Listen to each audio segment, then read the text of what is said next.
opportunity to watch later. Um, and you guys remember Allie from 2 weeks ago. She was talking about how to help your buyers win multiple offers when going up in price isn't an option. So we are excited to have her back. And Allie, I will let you take it away. Thanks, Rachel.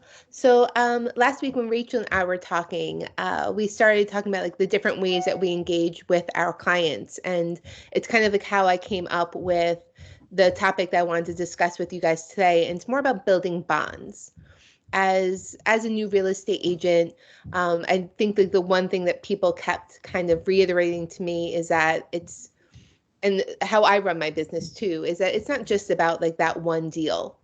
If you're only chasing new leads all the time, then you're missing out on a lot of business, which would be that repeat business. And that repeat business is amazing because when you get referral, like either them working with you again or you're getting a referral for them, then they trust you. And that deal is just going to go so much quicker and so much smoother as you already have those bonds in place. So I just kind of like wanted to go through a couple of the things that I've done over the years and good practices to start putting into place.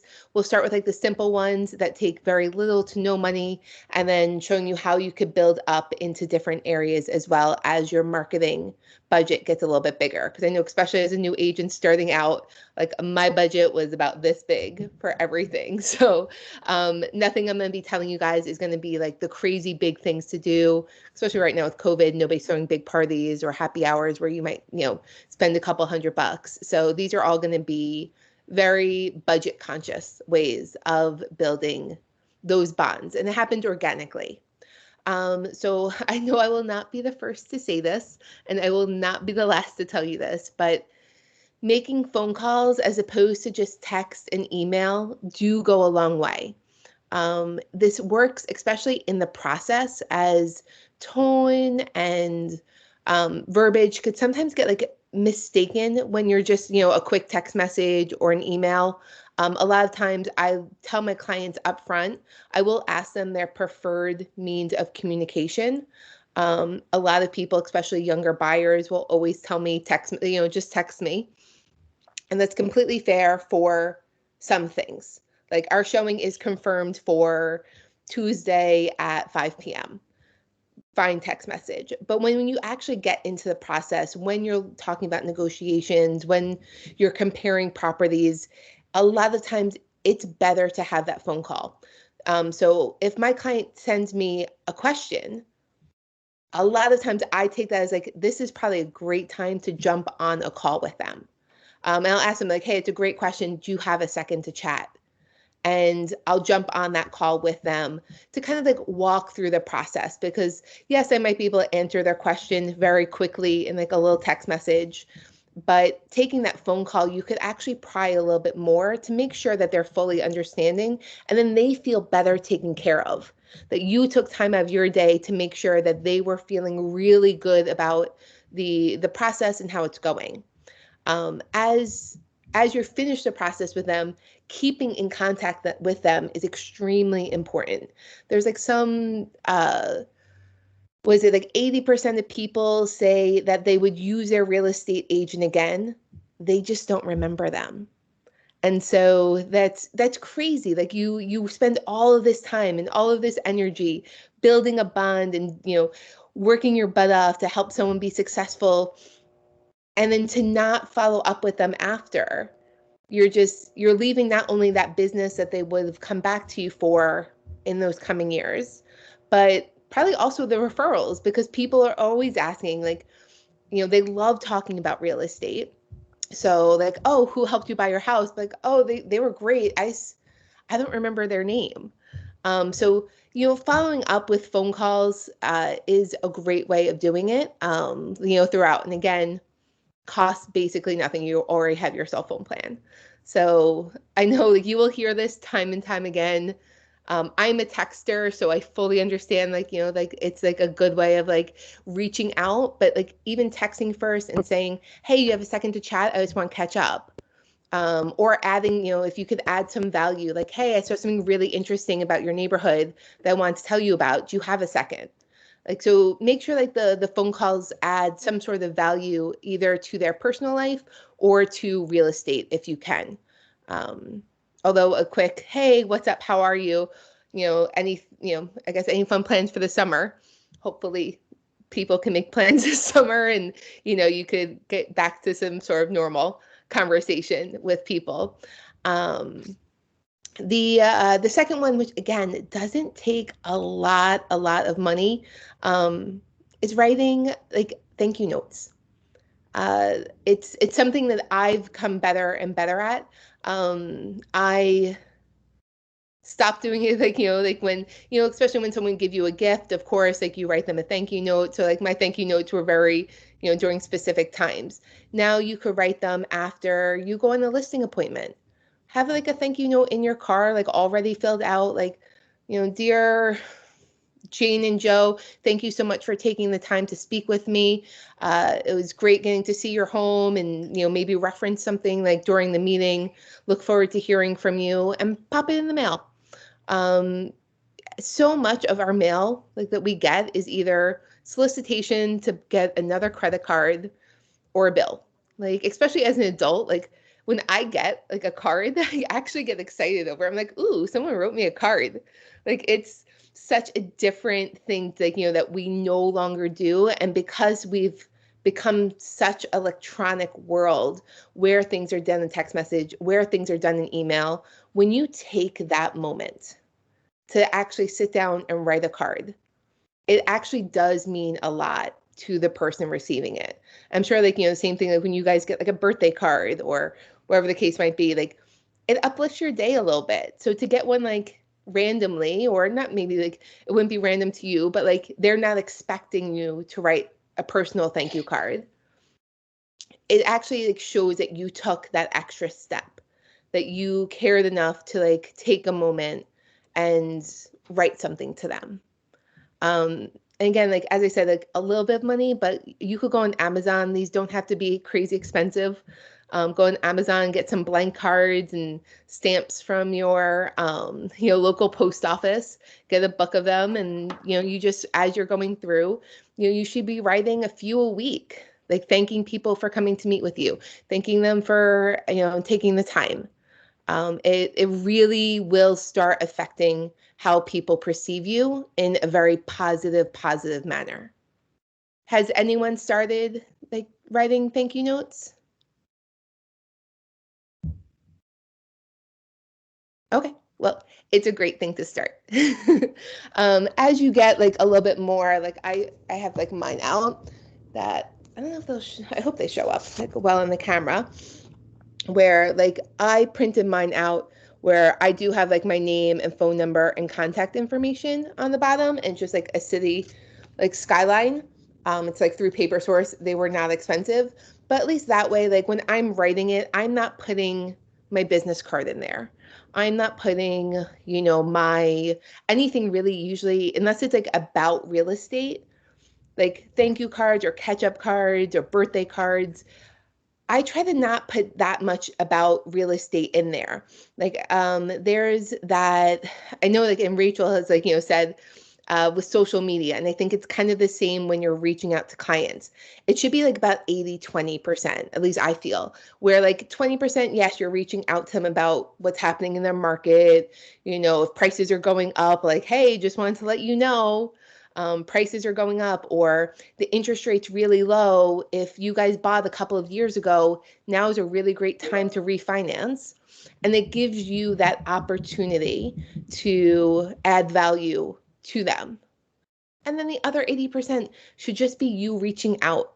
If it gets to the point where they know you, like I could sign my card like Best Allie, and I don't have to write like Allison Swedenberg, Coldwell Banker, aka your favorite real estate agent, like, or whatever, silly thing you want to put. Like your client should know you well enough that you're just signing your first name and they know who you are. The other thing I would say is, and it kind of comes into contact with like reaching out, whether it's a phone calls or the thank you notes, or just catch up notes in general, like thank you cards, is actually take notes when you're speaking with them. I always warn people that I've always been a note taker, so I will always have a pad and pen next to me.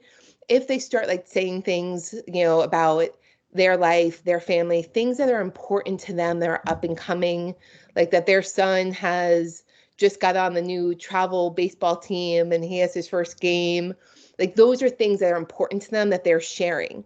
Those are things you could go back and ask about, like, oh, hey, I was thinking about you the other day. How'd that game go? Like, how did, Mike do?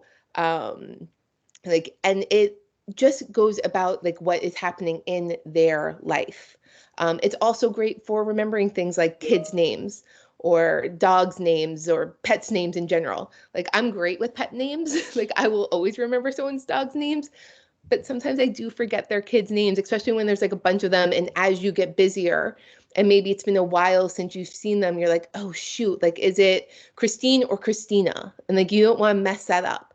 So taking notes and letting them know, like, hey, like, as we're talking, I'm just gonna be taking some notes, especially if like you're talking about real estate, but you could like remember those things, put them in your CRM so that the next time you go to contact them, you could review really quickly about what you guys spoke about last time, because life gets crazy. You can't always remember what all of your clients spoke about last time. And if you can, that's amazing. But as you get busier, I promise you that starts falling off. Um, and it just gives you something to talk to them about in a way that isn't just, okay, this is what's happening in real estate. Like, you build that bond with them. You show that you care, and then they're going to start asking you about your life. Like, well, what's happening with you? And you get to share some more about yourself, and then you build a stronger bond together. And that's really what comes down to, is how to build stronger bonds with your clients, because they're going to trust you more when they know that you have just their best interest at heart, when it's not just about a paycheck. And that's what they're going to tell their friends, their family members, when they're referring somebody out. Like, when someone's like, oh, hey, yeah, we're thinking of buying, they're like, I know the perfect person. You have to contact Chris. You have to contact Rachel. Like, she took such good care of me. He was there every step of the way. Like, he still actually, like, checks in to make sure that we're doing good. These things go such a long way and costs basically nothing at all. It's just about being thoughtful and like making it more of a um, practice in which like you start doing these things each and every time, and it becomes something that like you do then naturally. So has everyone, like, started putting notes into their CRM as they're talking to people? Yeah, Maybe. it's great. It's Yeah. a great thing that they're in touch. Yeah. That's great. It's an awesome thing to start doing now, and like, it'll become more and more natural to you, and then you could go back and always look it up, because it really really does make a difference. It makes that person feel like you care about them and not just about that single point of business. Because if you care about them in general, then they know that you have their best interest at heart, and they're going to trust your recommendations. They're going to trust your thoughts on how to move forward. And if things don't work out with a certain property, they're going to know that you did your best for them to get it there, and that nobody else would have been able to do anything better. So as we're like moving on, you will start doing some more of gift giving. Like each of the different coaching programs that you'll hear about throughout your career will all have like, their own way of going about giving gifts. There's a certain few I would recommend you starting with, and then you could build up to others, again, as your marketing budget allows for it.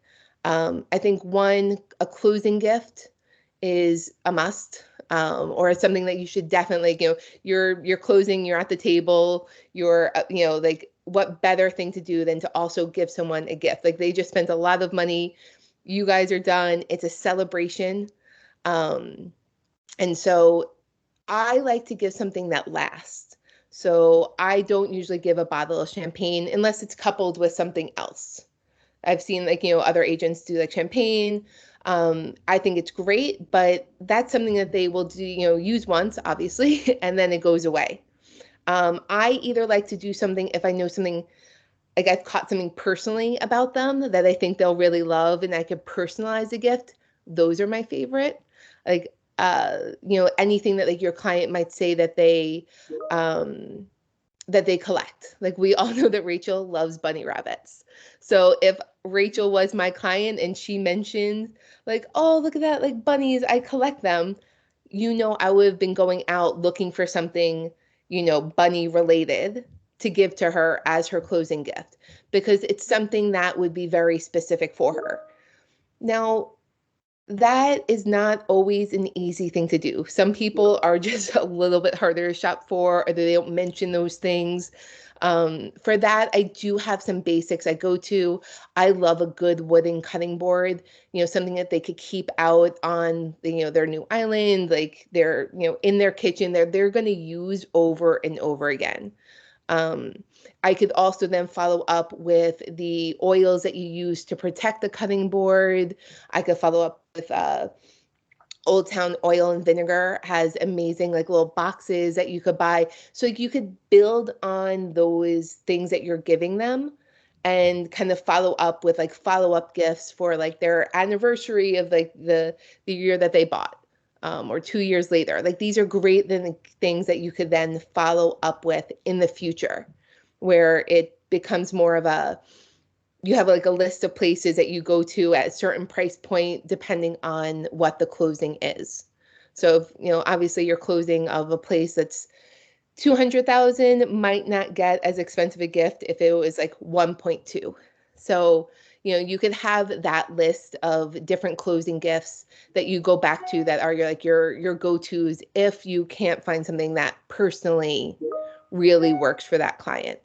The other thing that could be done, you can also split it up in like two things. If you are getting them, say, like a cutting board, but you wanted to give them something a little bit more, if you know the date that they're moving in, they're like, yes, we're moving in on April 6th, you can send them pizza.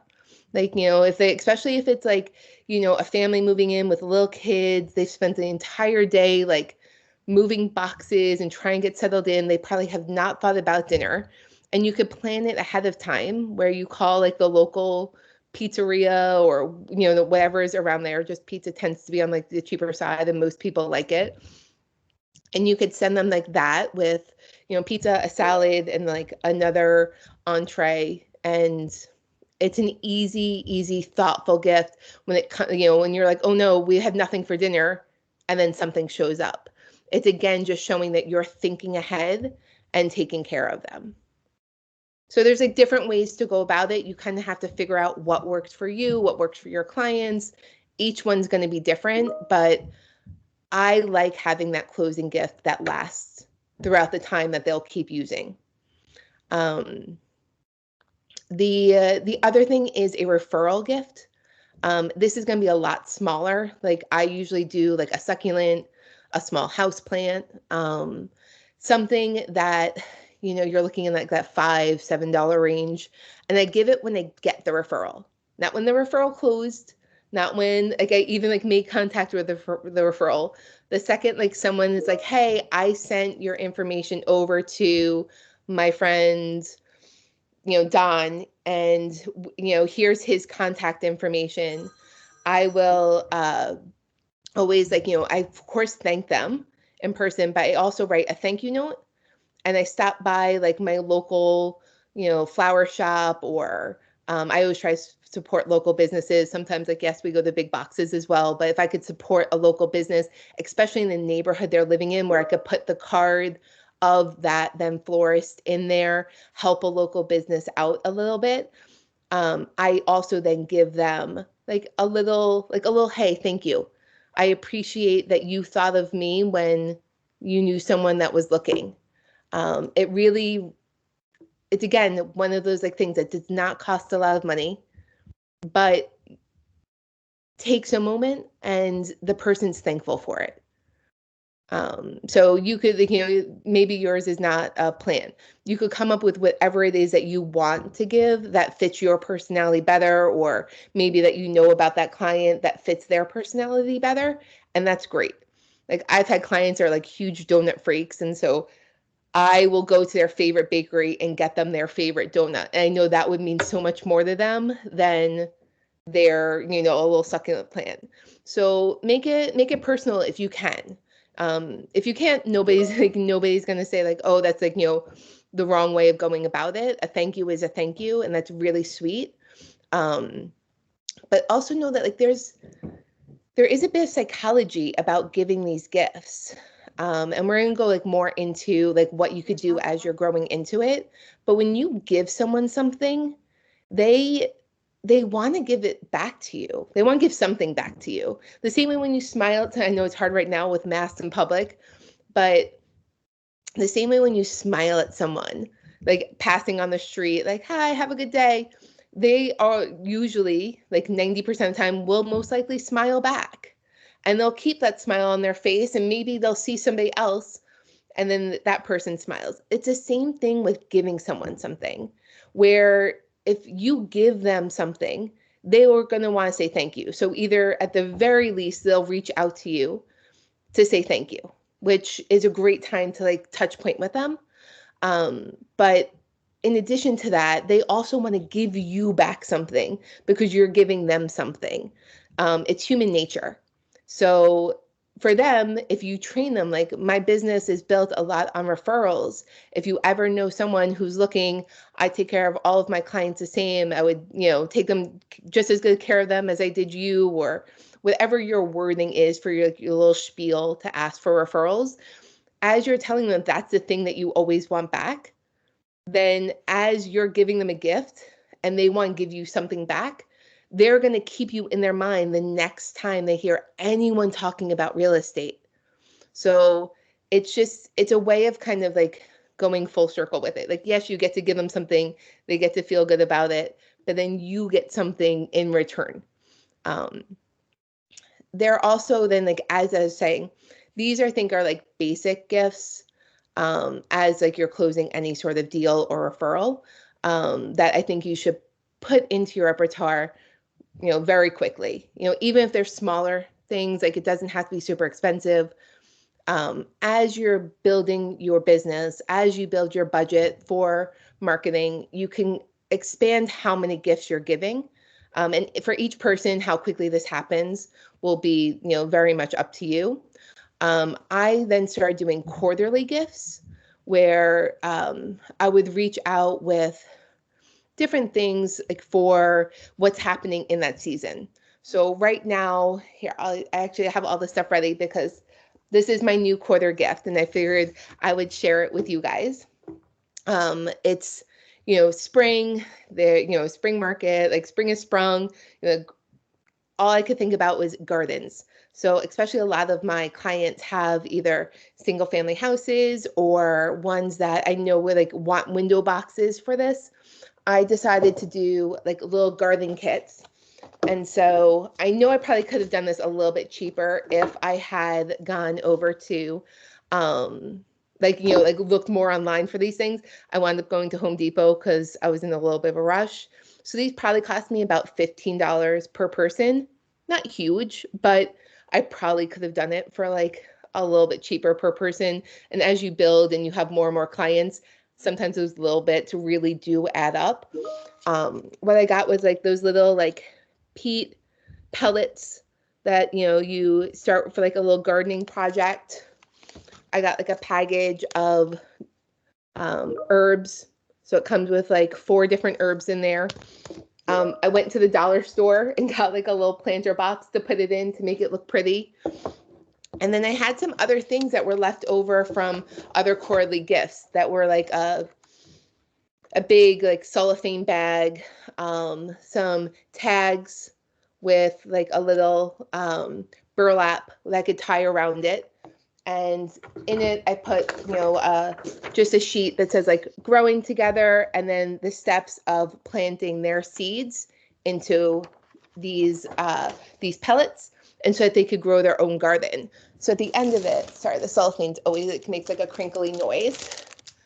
I'm gonna go and spend, like as I'm doing showings, I could have a couple in with me if I'm gonna be in the area, or like, make a plan where I take a little bit of time and drive around And I'll let my clients know, like, hey, I'm dropping off like a little spring surprise for you. It's contactless drop off, especially right now. Like as we're coming out of this, it's a great time to plan just to have like a couple of minute chat with them. A lot of people will like, if you're like, hey, I'm on my way, I'll be there in 5 minutes, they're getting excited. Like as an adult, how often do you get surprises dropped off at your door? So having something small like this, as I said, this one cost me about $15 to do. I've done pumpkin pies for Thanksgiving from Costco. They're $6. Like these aren't like huge things, but like everyone was so thankful to get something like that dropped off. I know Rachel had mentioned that she had done caramel apple kits, which I'm totally stealing for fall. And so it's like fun things like that you can do that they don't cost a huge amount of money. But if you could put it in where like if you had like 5 clients this in the during your first year, and I'm just pulling out a random number, if you could find something that's like $10 per client, that's $50. Like it's not a huge commitment to be able to do these, but it does give you that chance to reconnect with those clients, to have them remember you, but also in like a really good way. And it's, this is about their home. Like I read, each one will have a little thank you note, like, or like a little note card in there. Like, I remember when we purchased back, like how much you wanted to start that garden. Here's a little kit to get you started. Send me pictures as it comes up. And then you could take those pictures. You could then post them to social media or have your clients post them like, hey, post a picture of social media of like your garden. I want to see how it's progressing.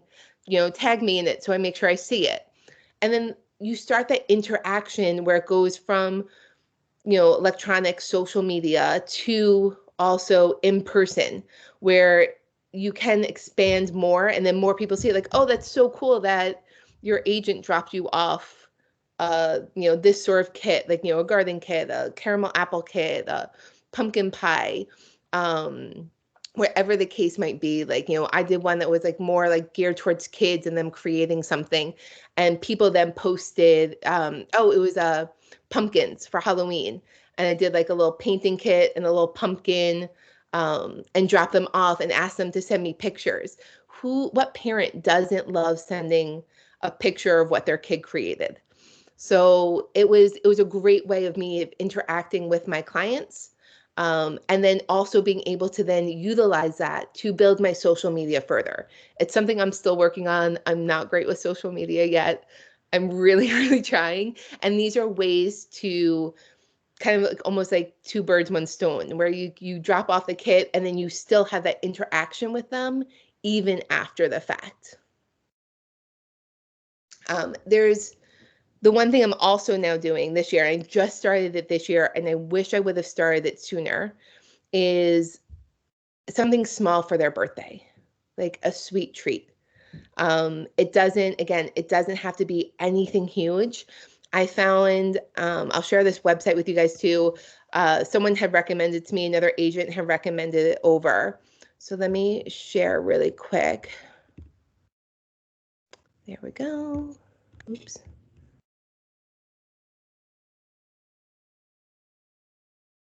So this is called Cheryl's.com. If you click on Cheryl's and then birthday, I did sort by low to high and hit apply. And they have single, get rid of that. They'll have single birthday cookies that you could send over that are $6. And it's like, here's a sweet treat to celebrate. So at the beginning of the month, you could look through what your calendar is saying, like who has birthdays, and they have like a bunch of different ones. There's some that, get like a little bit more expensive at the $7. These are just small things that I found that I will be, there we go. I'm back.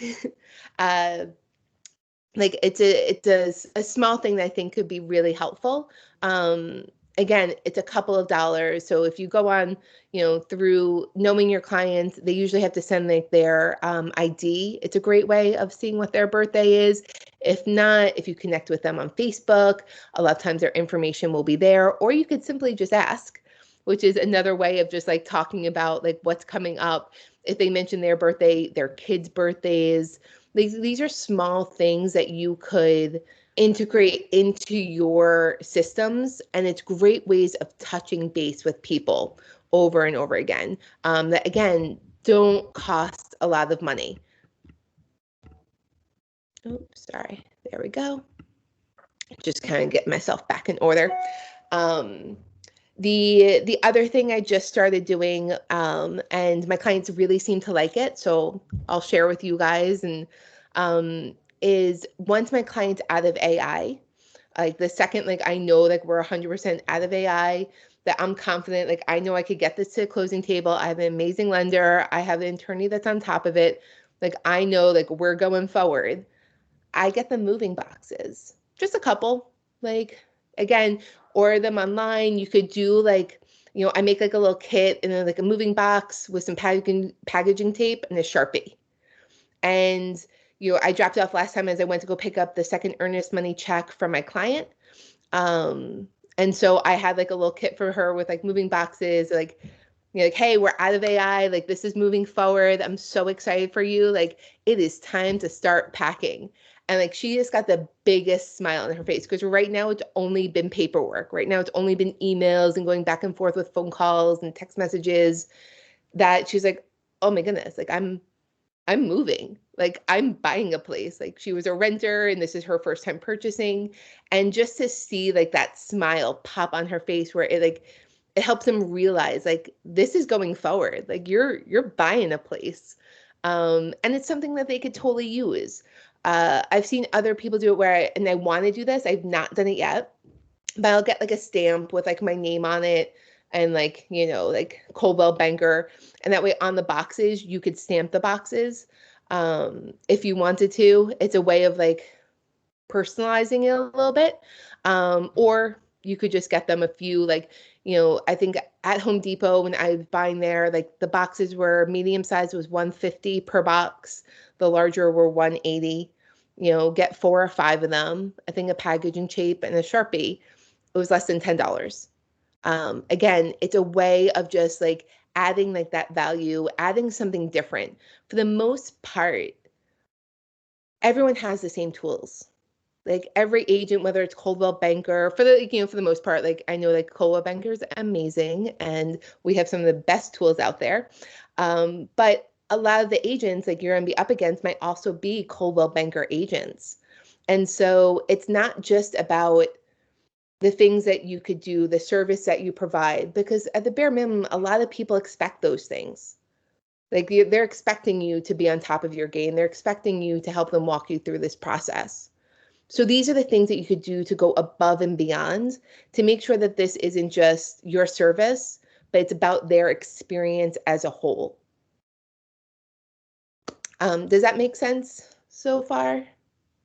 Does anyone have any questions before I move on to like my last little point that I wanted to get to? Because it's going to change gears a little bit. So that's why I wanted to stop for a moment. Okay, cool. The other thing is, as we're talking about building bonds, the other thing Rachel and I were talking about, that it's not just about building bonds with your clients. You're also building bonds with other real estate agents.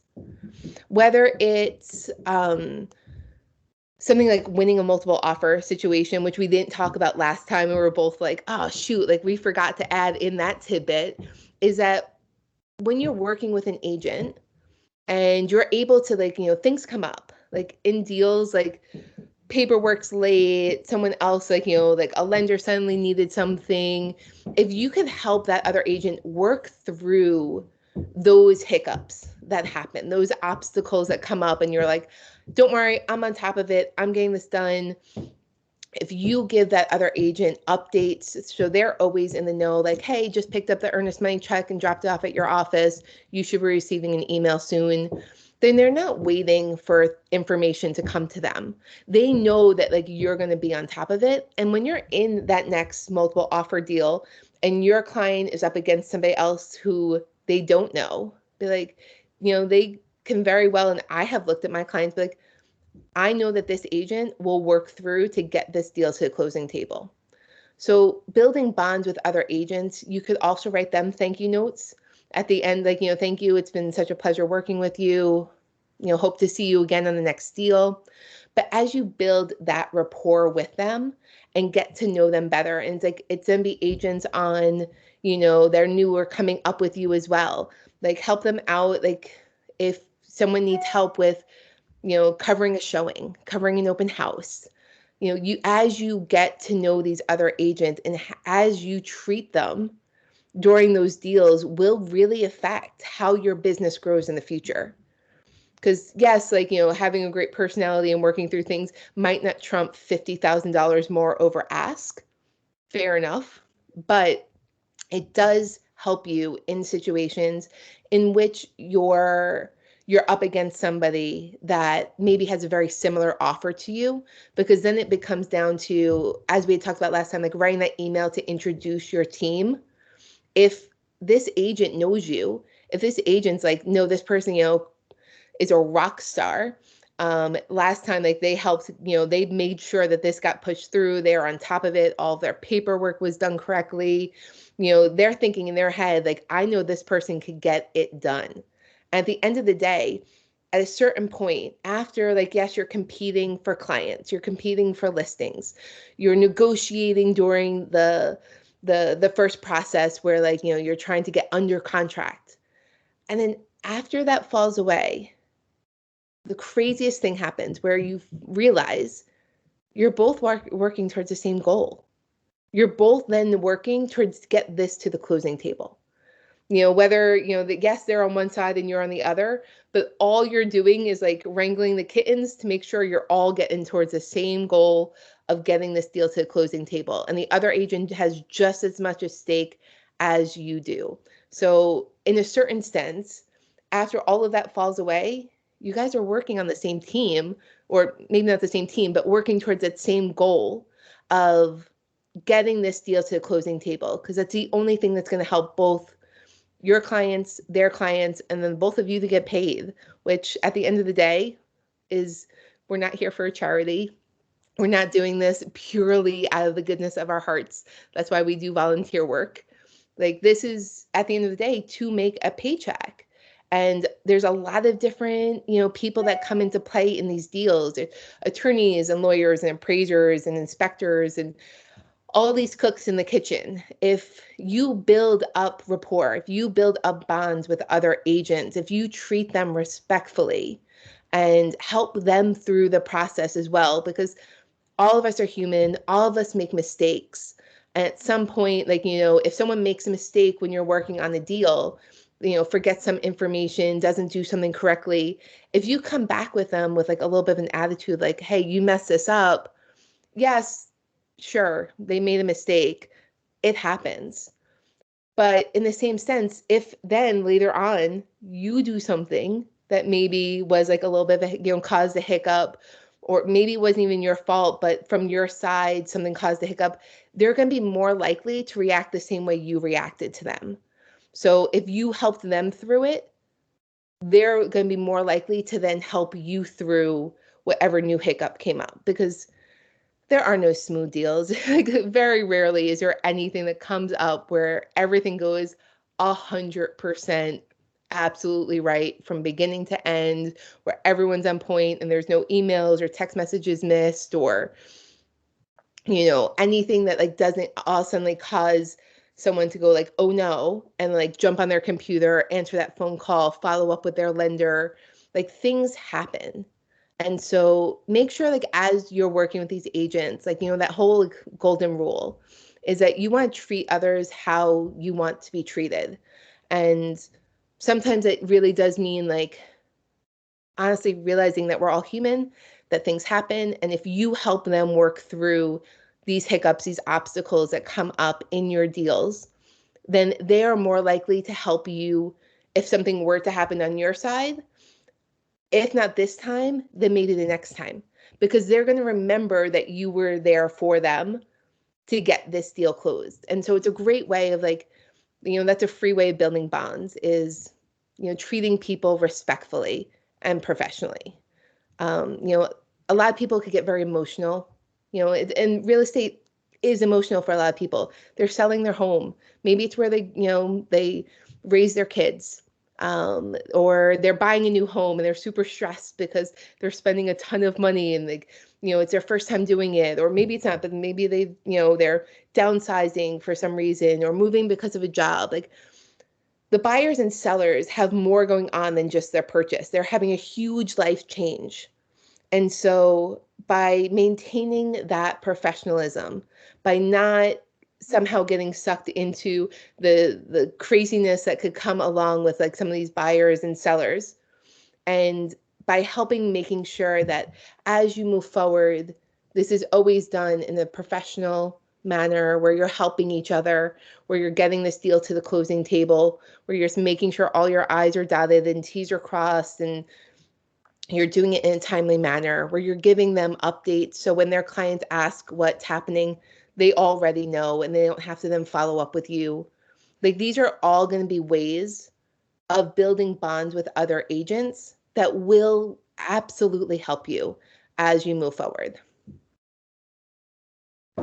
So that was my little my little spiel on building bonds. I would love, we have a little bit more time. Does anyone have an example of anything that they've been doing about building bonds, whether it's with their clients or with another agent, that they would like to share?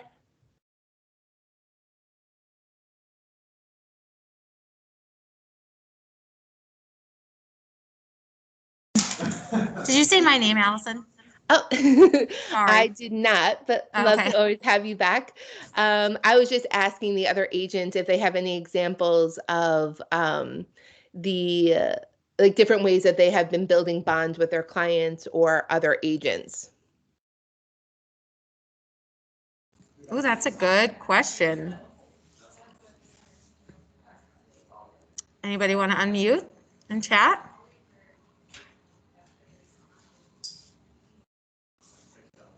No? Okay.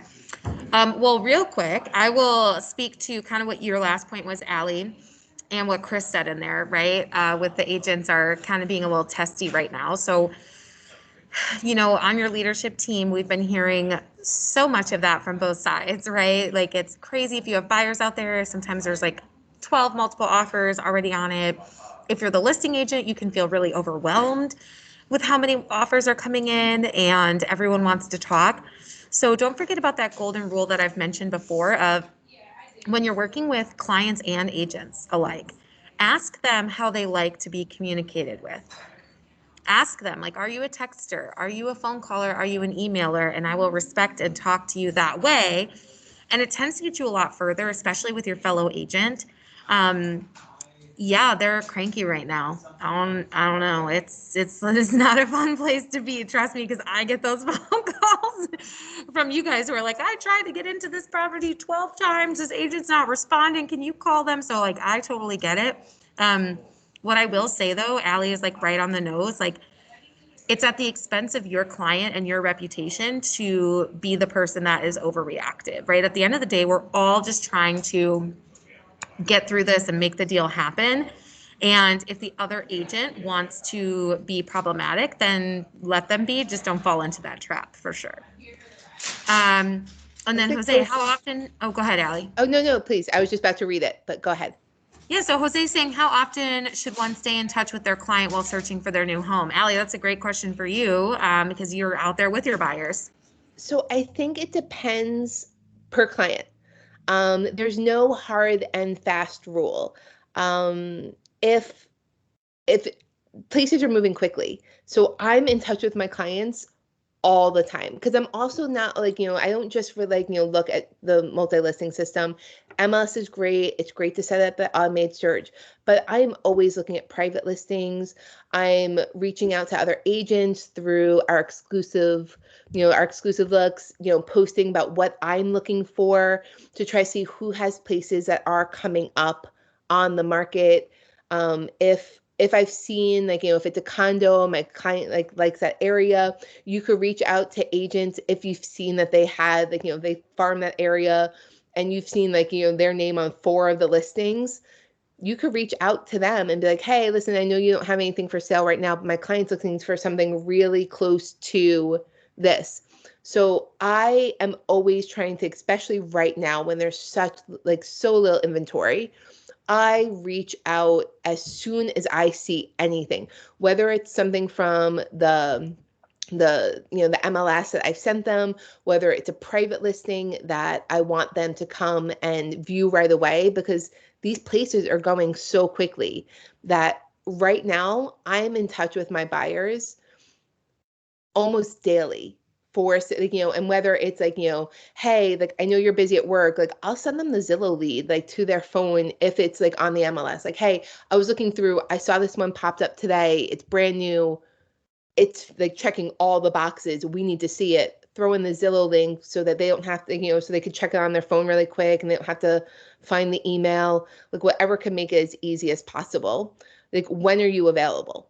Like, do you have time today? Like, let's get this done, because they're not going to stay on the market for long.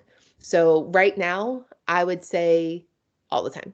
Like, I tell them, like, it's as they're active, like, I am going to be reaching out to you, like anything that I see that pops up that I think, is really interesting. Yes, HomeSnap instead of Zillow is great for the links. Thank you, Rachel. Yeah, you want to But keep them tied to you. And so if you do it yes, via HomeSnap, they're not going to see like it's very somebody true. else. I've actually started getting better about using HomeSnap. I think it was like such an easy, like, like Zillow was like the bigger one. And so it became like when you almost use like, the quick thing to like pop up on your phone as you like search for the address. But take that moment, use the HomeSnap so they are staying tied to you. And you could send them like that one that like really peaked out. If you're starting to try to get them to be more active, like I have a buyer right now, I was talking to Rachel about it because like he wants to buy.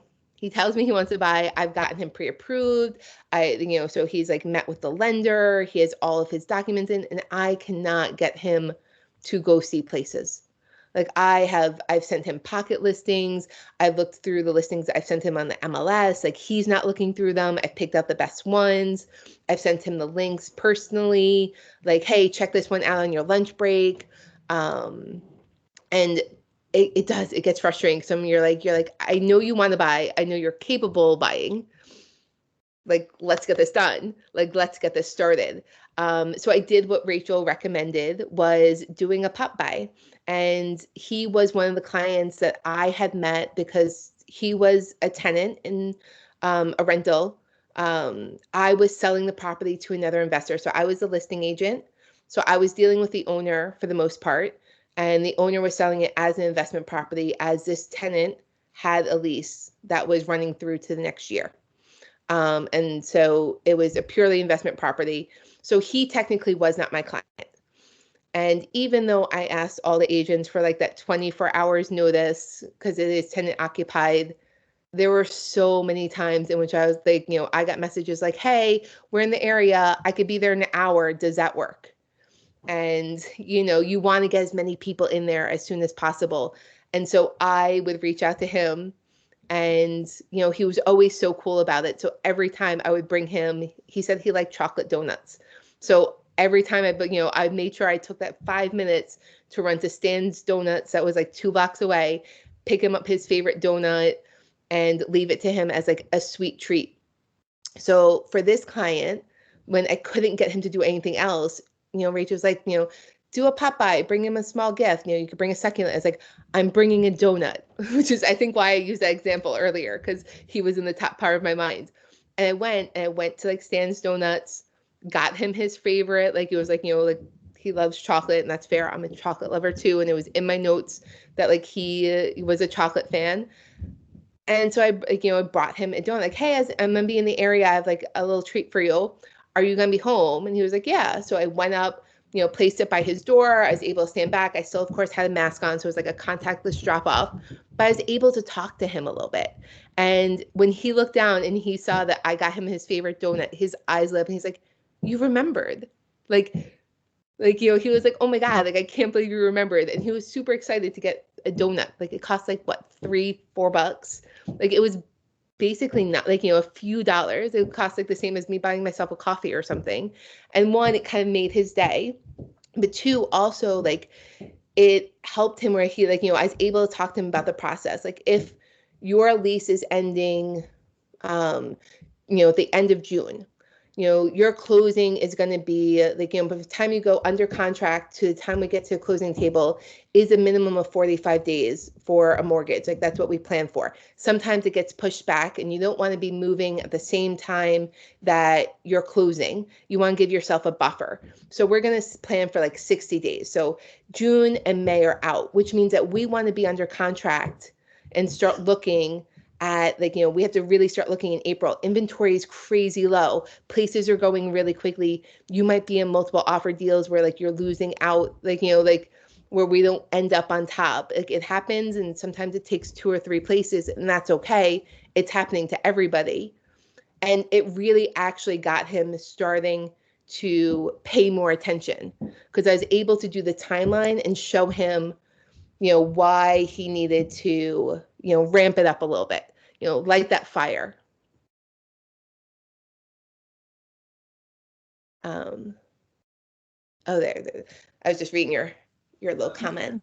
That is so awesome. And I love that story, Allie. I was like, I get it. Like sometimes we have people that are going to tell us, yeah, I'm interested. And then they just kind of like ghost us. Mm-hmm.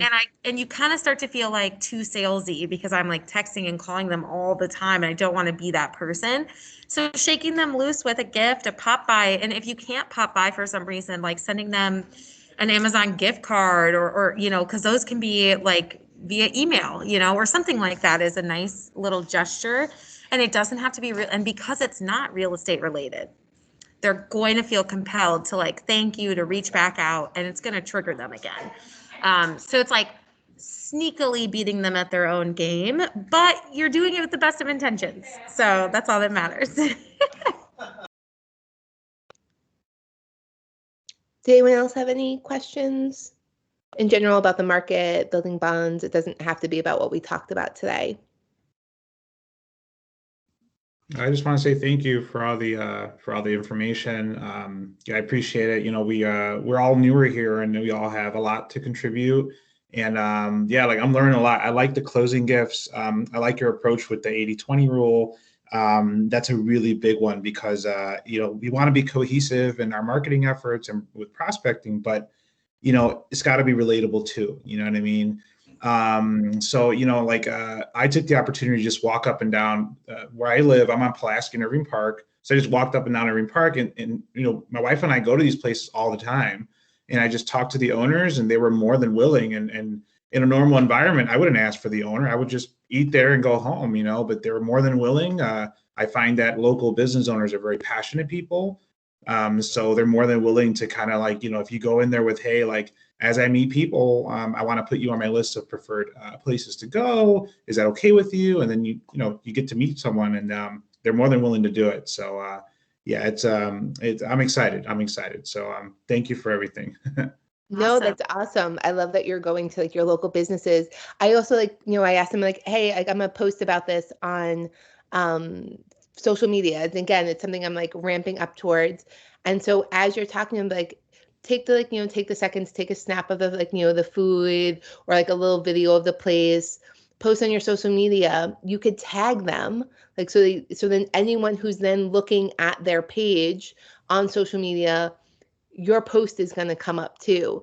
And so if they see you supporting these local places, these little local gems, as I like to call them, they're going to start being introduced to also your stuff. And if part of it then becomes also real estate, but oh, he knows the area well, he knows the favorite places that I like too.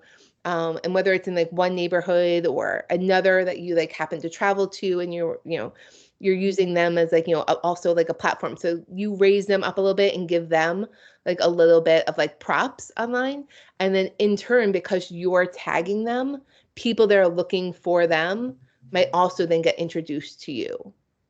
So I think it's awesome. I think it's a really, really great way of doing it. Yeah, thank you. And actually, I just had an epiphany. I typed it in there, and I hope you all steal this idea. But Moxie lets you create totally custom presentations. We're always so focused on speaking to people as they are buyers and as they are sellers, that sometimes we forget that, especially our first-time homeowners, like have zero clue of what to expect once they're in the home. So you can actually create that custom Moxie presentation that's like delivered after you've bought the home. And it's like, these are my vendor lists, my handymen, my electricians, my floor guys, if you guys are interested. Also, these are my top recommended restaurants in your area that you just moved into, right?